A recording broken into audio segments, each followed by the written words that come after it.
Hello, everybody. This is my art that I am sharing with all of you. I know it may not seem like art, but for me, it does take a lot of input from who I really am and the things that I want to share with the world. And it's stuff that I think is really cool.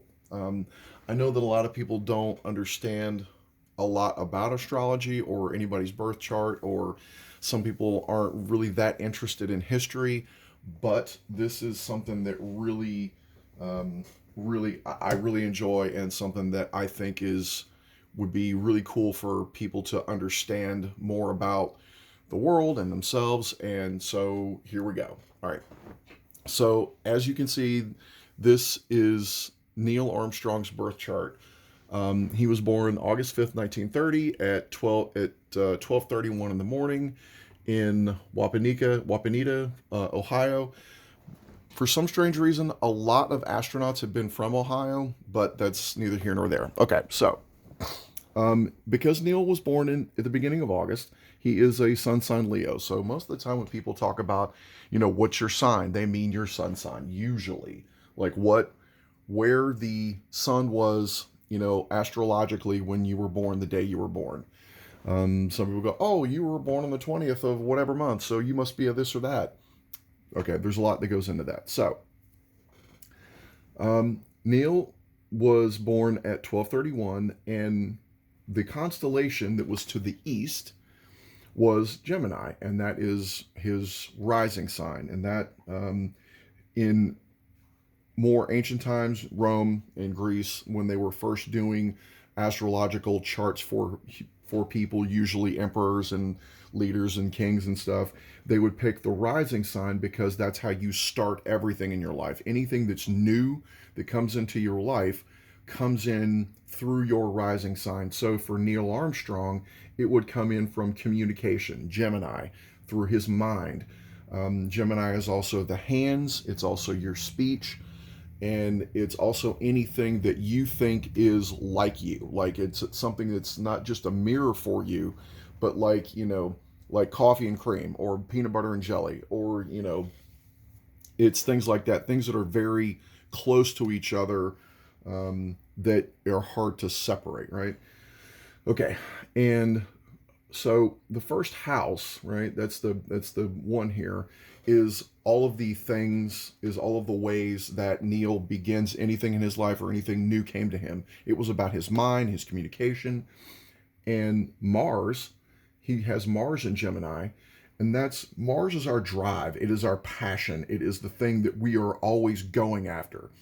And for especially for a masculine energy, which Neil was, so he was driven to go after things that were, like I said, that were like him. He was driven to use his hands and his mind and his communication, and to be, a masculine that did those things, right? His second house also begins in Gemini, so there's a little bit of communication here, but the second house is about values. And those are, values of all kinds, whether things that he values about himself or things that he values about other people. The second house is also about skills. So he was skilled at communication, starts in Gemini, skilled in himself, right? Gemini is also the deepest self. And the rest of that second house is in Cancer. So there was also some emotional things that he cared for. He Cancer is the cardinal water sign that does caring for people. That is, it makes sure that everybody is cared for in an emotional way. And with Jupiter here in the second house, it is that's exactly where Jupiter wants to be. Jupiter wants to be either in the second house or in Cancer. And so Neil has a lot of skill about how to take care of people. He has luck with it. Jupiter is also luck. Jupiter expands anything that it comes into contact with. It's our expansion. It typically rules Sagittarius, which is long distance travel and higher mind kind of things.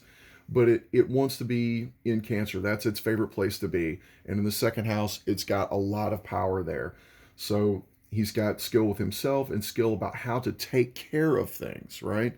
In an emotional sort of way, even though he was, before the boomer generation, they referred to them as the greatest generation, right?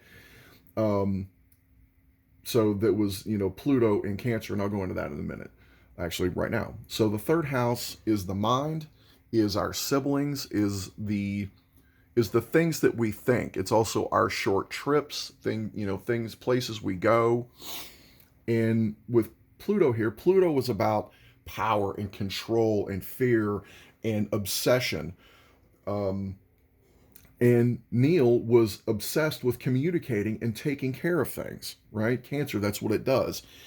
He wants to make sure that everybody feels good. He wants to make sure that he has a breakthrough kind of communication with people that he trusts, right? That's also the trust element. Like Mars and Pluto together are the rulers of Scorpio, right? So his sixth house, daily work, is about his communication, right?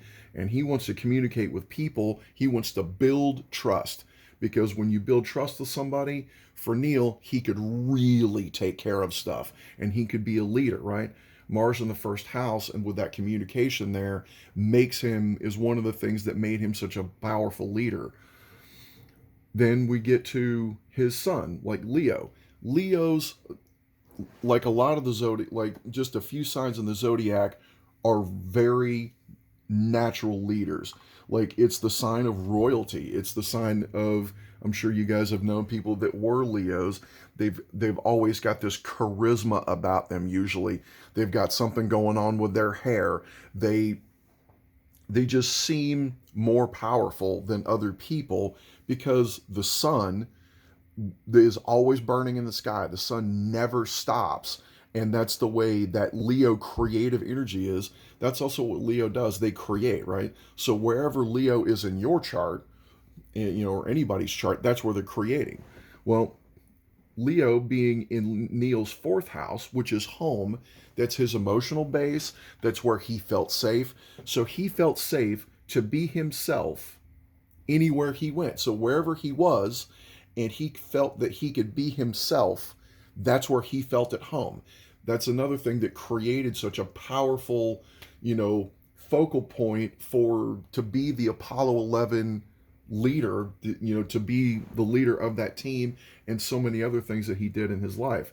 And also at home. So whatever happened when Neil was a child, he felt like he was the leader. He had to create, and he felt good doing it. You could see how this, things in childhood can move forward into adulthood.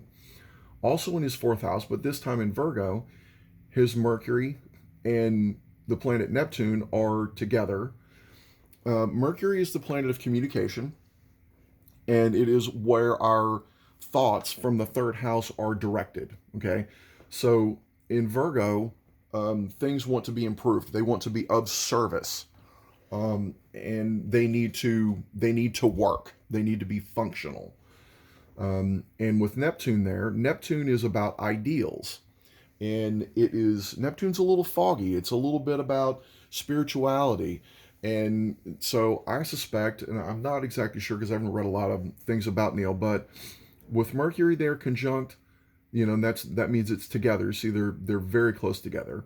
Even though those planets are very far apart, like in our solar system, the angle that they were at from our Earth perspective was that they were very close together when Neil was born. So when he spoke, he had a very strong, he wanted to care for people, very powerful speaker. And he was also made sure that anything he said was of service, and that it had an ideal to it, and that everything that what he was speaking about was always improving. So he was always trying to improve his mind, always trying to improve his speech. And this kind of goes back to his Mars.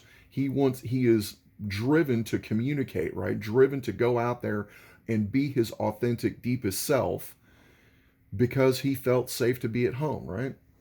Okay. So his fifth house is where anybody creates things. This is all of our creations. And it doesn't matter whether you're masculine or feminine, or whether you're an artist or not, anything you make comes out of the fifth house. So anything Neil made, he wanted to make sure, Virgo, that it was of service, right? That it was getting in there, getting his hands dirty, making sure something worked right, making sure something was improving, right? And when it was improving, Venus, Neil felt better, right? Venus is our feel good. That's really our heart, right? That's where we feel the best in life, is when our Venus is lit up, right? That's the feminine, inside of all of us, that just really makes us sparkle. And if anything was of service and anything that Neil put his hands to, Virgo was also a sign about the hands, right? It's also like Gemini. Um, so anything that was improving, Neil loved that, right? So even when he was working, he was having fun. That's also what the fifth house is. It's fun and entertainment, and our kids and our animals, and things of that nature. All the Leo things. So he felt solid in himself. So anything that he created was fun to him, anything that was improving. But if it wasn't improving, he wanted to double down and work on it even harder so that it would improve. Okay, so the next house is sixth house, which is our daily work, our daily lives, and the things that we do all the time. I'm gonna wait to the south. That's the south node of the moon here. I'm gonna wait on that sign until I get around the north node, and then pull all that stuff in together. But Neil wanted to make sure things were balanced and they were fair. And the ruler of Libra is Venus, and it's in that sign of Virgo. So he wanted to make sure that things were balanced and fair and they were improving. And also Scorpio is things that are hidden in plain sight, things that require trust and drive and devotion and intimacy of all types, right? So Neil wanted to be intimate with people in his daily life, but he wanted to make sure he trusted them. And his trust was about communication, right? That Pluto in Cancer. And also, he wanted to be his authentic self. And so to show people that, but only the people that he trusted deeply did he show that to. So he may have been seen as that Leo, as that leader, but only the people that he was around every day really knew the deepest parts of Neil. Okay. So his seventh house, or anybody's seventh house, is about our relationships. And this is our business relationships. This is our family, our friends, even people that fight with us, all of our relationships, and also how we balance ourselves, right? So beginning in Sagittarius, and with his moon there, and any of you guys, I'm sure you're paying attention to who I'm talking about and what elements and what Neil did in world history. You're starting to see how some of this stuff is pulling in and how he ended up where he ended up. And I'll pull all that back in eventually. So, Sagittarius, Neil wanted experience. Like all of his relationships were about experience and about things that he valued and about taking care of things, right? About that Jupiter in Cancer, that expansion. If he was personally expanding himself or taking long trips, that's how Neil balanced himself inside and outside, right? The internal and external balance, because the seventh house is how all of us balance inside ourselves also, right? With Neil's moon in Sagittarius, he had an intuition about things, right? His Venus in Virgo is in square to that, which gives a power and an energy back and forth here. It kind of gave him an intuition, and Neil's moods were about those long trips and about those expansive things. And even Sagittarius is also about our like ancestry, our family, like things that are foreign to us. So certain things that were foreign to Neil, he may not have liked, but other things, whether they were of service, if he didn't know if they were of service or not, he might take a trip inside of himself to find out if they were. Okay. So let's go on to the eighth house. The eighth house is about trust, and it's about intimacy, and it's about sharing anything that can and will create an emotional response, right? So typically those would be like Scorpio kinds of things, eighth house. But for Neil, again, it begins in Sagittarius, so it's ruled by Jupiter. So again, we're talking about his expansion. We're talking about things that he trusts. Does he trust, the things that were told to him by those that have gone before? Does he trust the experience of others? Does he trust the emotional experience of others? Are they taking care of things? Is it working? Right? Um, with Saturn here in Capricorn in his eighth house, it may have taken him longer in his life, probably, until he was, 30, in his early 30s, to sort that out.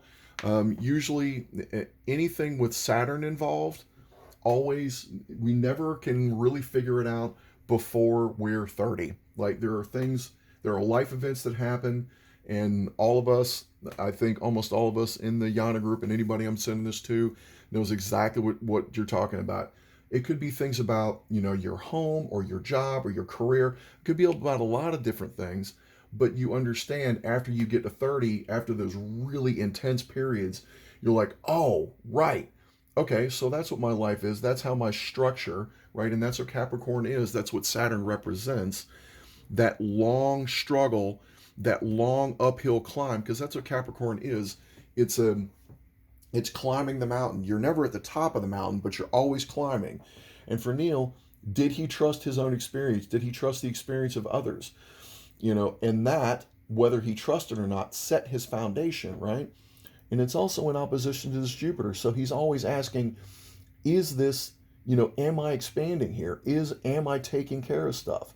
So again, it's back to that care, which is what Cancer and Capricorn actually does, right? It takes care of things. They're the caretakers of the zodiac, Cancer and Capricorn. It's like mom and dad, right? Dad is the Capricorn and mom is the Cancer, right? That's how that works in astrology. So the ninth house is how we expand. And for Neil, he expands through those climbing, right? Through whether it was in school or whether it was with his friends or whether it was, in the space program like he was doing. So whatever he was doing, it was about trust. Did he trust the people and to give him the experience that he was after? Was it, did he want a new pair of shoes? Did he want a pair of pants? How, what kind of house did he want? Did he want to have relationship experience with, with a best friend? Or so it's all of those things kind of pulling on together to expand him as a human being. Okay. The 10th house is our fame, right? It's how we're known. This is our career. This is people that like know our name but don't know us, and this is what they see. This is the face that we can't hide when we're out in public. Okay. And Neil was known as an Aquarius, somebody that can go with the flow, somebody that was weird, somebody that was a part of the collective, was a part of a big thing, and with Lilith here, Lilith is our feminine radical. She will do anything to be unique, she doesn't march to the beat of anybody else's drum. So even amongst the collective of humanity, Neil was unique, right? He was like, nope, I'm gonna be separate from everybody else. And the other thing Lilith can do in Aquarius, because I have the same placement, but not in the 10th house, not as far as my fame is concerned, is he wants to plug into the collective. He wants to plug in with everybody. When he's out in public, he wants everybody to feel like, hey, I'm a human being just like you. All right? There's no difference between me and you. You can do things too. Let's do things together, right? When I'm in public. That's what he wanted to do.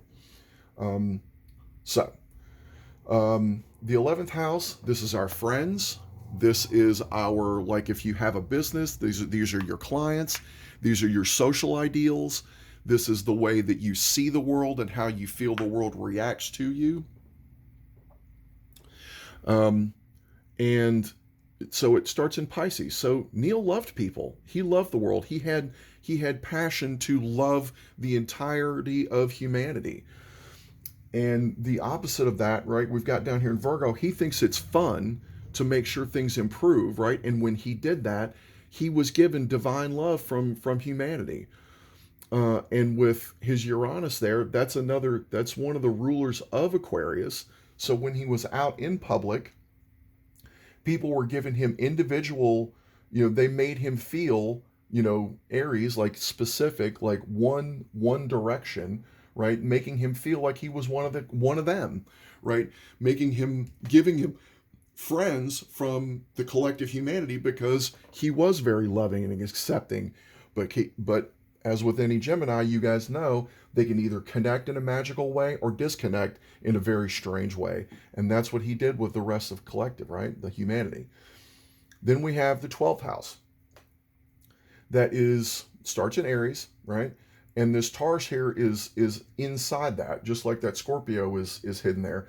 So Neil was always looking for something of trust and, of deep emotional experience there in his 6th house, so that his daily life could be anchored. And the same thing is the 12th house here is is the things that we give to humanity, is the things that we need to let go of, is the things that we are, that kind of work against our ego, right? That tear our ego down and make us more humble. And Neil was driven to do that, right? In a very powerful way with Aries there, right? And Chiron is our wounded healer. That's where our wound is. So his wound was, he knew that people's value systems, Taurus, and things of physical value, he had a problem with. He had a hard time with it, but it was suppressed. He didn't think about it. He was much more concerned with his communication, with taking care of people, with making sure people, he trusted the communication that he had with people, with being himself. So he wasn't ever thinking about that usually. All right, so I'm going to take a pause here. We're doing another video. I know that you guys this is not going to go completely through Yana, so you'll have to watch this later. And anybody, thank you for anybody that's already watching. But I had to explain all of that so I could go into the next thing that I think is really super cool.